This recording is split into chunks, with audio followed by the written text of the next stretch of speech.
Pregunta concreta que tú me haces, ¿cuál es el papel de los sindicatos? Yo no entiendo la complicidad de los sindicatos en estas medidas.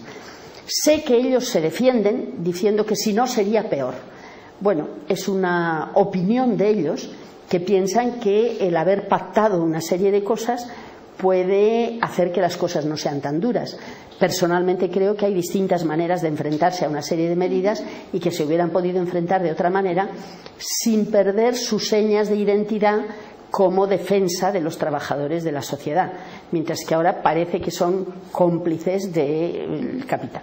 ¿Se podrían haber hecho las cosas desde otra manera? A ver, cuando se dice se podrían haber hecho las cosas, hay que pensar que detrás de todo esto hay un elemento de poder. Y en este momento el poder lleva a hacer las cosas de una manera. Entonces, para hacer las cosas de otra manera hay que enfrentarse a ese poder y tener un poder alternativo. Entonces, claro, no es tan sencillo. No es decir, yo puedo hacer las cosas diferentes. Seguramente los sindicatos necesitarían tener mucho más poder del que tienen para poder hacer las cosas de otra manera. Pero eso no quiere decir que no se pudieran oponer a lo que se está haciendo. Son dos cosas diferentes.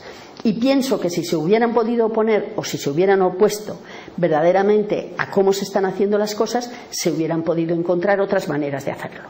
Lo que sí puedo afirmar, y me atrevo a afirmar bastante tajantemente, es que siempre hay formas de hacer las cosas de diferentes maneras. No hay solo una forma de hacer las cosas. Cualquier cosa que se haga beneficia a unos y perjudica a otros. Y se puede hacer de diferentes maneras y a unos les beneficiarían más unas y a otros les benefician más otras. En el caso que estamos hablando, me parece que se están haciendo de forma que benefician más al capital privado que perjudican a los trabajadores. Claro, ya no solo desde los sindicatos, sino las políticas económicas que se han llevado a lo largo de todos estos años en la crisis. ¿Podrían haber sido otras? Yo me atrevo a decir que sí, que hubieran podido ser otras. Cuidado, no sin dificultades, sino sin obstáculos. Es decir, el poder de los grandes poderes económicos que existen y el poder de las grandes instituciones internacionales, entre ellos la Unión Europea, que está forzando a que tengamos que hacer una serie de cosas, no es broma. No lo vamos a subvalorar. Pero no cabe la menor duda de que en vez de someternos perfectamente y aceptar todo lo que nos dicen, se hubieran podido intentar algunas soluciones alternativas que desde luego técnicamente existen. ¿Por qué crees que se ha atacado a las pensiones, algo que estaba tan protegido hasta ahora? Bueno, esa es una respuesta que me atrevo a contestar bastante contundentemente. Se ataca a las pensiones públicas por dos razones importantes. Una, porque se quiere disminuir todo lo que sea público, en el sentido de que se está intentando aprovechar la crisis a nivel mundial, no solamente a nivel del Estado español, sino a nivel general. Se está intentando aprovechar la crisis para debilitar el estado del bienestar, para disminuir los derechos que los trabajadores han conseguido a lo largo de 200 años de lucha.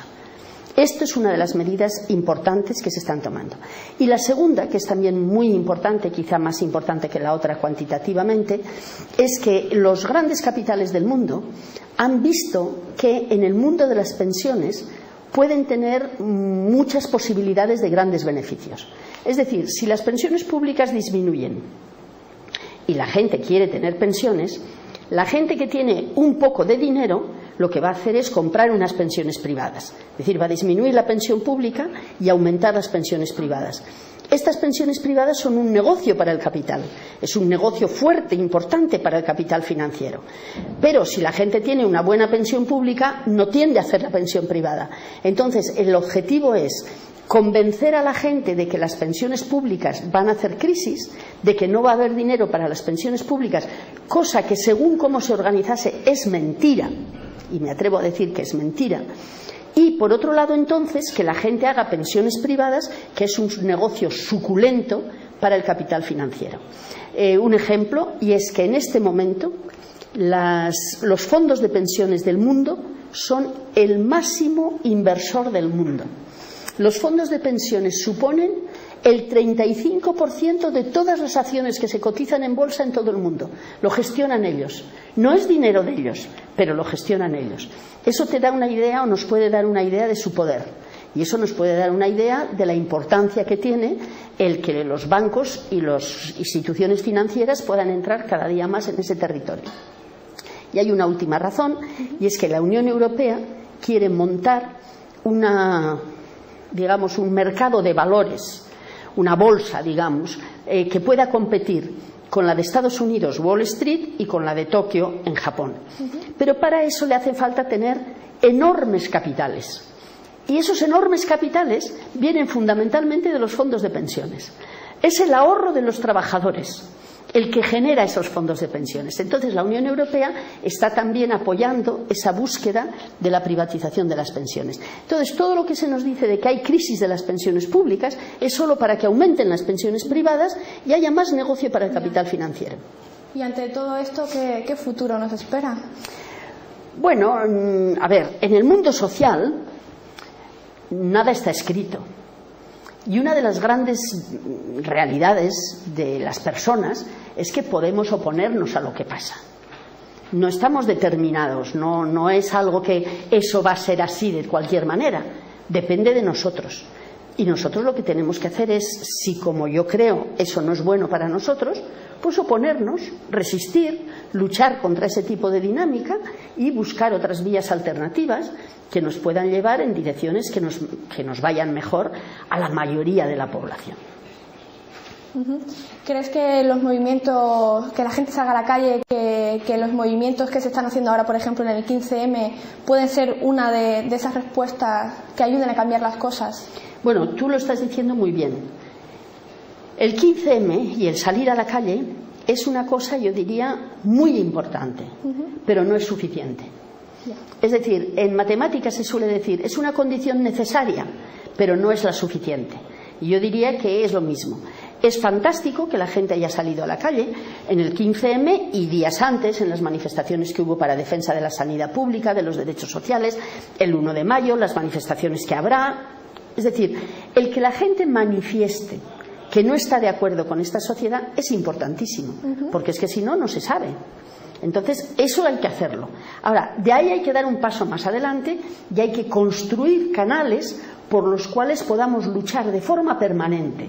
Porque una manifestación, la reunión del 15M, que todos la vemos con entusiasmo, no voy a decir lo contrario, pero tiene que consolidarse en algo más permanente. Y esa consolidación, me parece a mí, que tienen que ser movimientos de nuevo cariz, de nueva forma, que se generen organizadamente. Perdona, pero déjame terminar. Que se generen organizadamente, pero en la diversidad. O sea, que la gente trabajemos por una serie de elementos que nos parezcan extraordinariamente importantes, cada uno en su línea, que se organice donde está, que se organice en aquello que le parece más interesante, que se organice en la diversidad.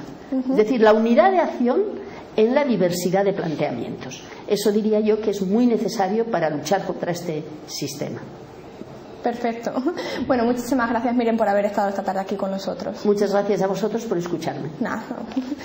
Bueno, ahora os vamos a dejar con los raperos que no han podido estar con nosotros estas 2 últimas semanas por pequeños problemas técnicos, que son Carlitos Way y Sin Versos en la Lengua. Y después el debate semanal de la tuerca. Dentro de